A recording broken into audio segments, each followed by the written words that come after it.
কি হয়েছে দাদা? এই চোরটা ফোন চুরি করে নিয়েছে আমার। কি পদ মেরে দিয়েছে তোমার? আরে চোরটা আমার ফোন চুরি করে নিয়ে গেছে। এই চোরগুলোকে না আমার দু চোখে দেখতে ইচ্ছা করে না। কাকা প্রথম থেকে বলো তো এখানে কি হয়েছে?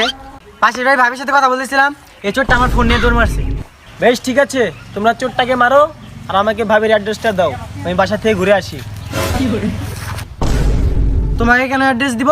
আমার মাল আমি খাবো। তোমরা এত খারাপ কেন? সামান্য কটা বাতি তো খাইছে, তার জন্য গাছে বাইন্দা মারান রাখবো? ভাই তুই ক, আমি কি একবার ভাতের কথা কইছি? কি হলো বা কস না কে হন? গালি দিবি না বোকা চুদা, এমনিতে মুডটা খারাপ আছে। বেশ ঠিক আছে, বেশি গাল পাকা মেরে লাভ নাই, অনেক রাত হয়েছে, যার যার বাড়ি যাও। আমার ব্যাপারে আমি বুঝমু, তোর তো ভালো পাকলে আমি ভালো না, তোর বাইক যা। আমি কেন মরমু? তুই মর গা সরের বাচ্চা।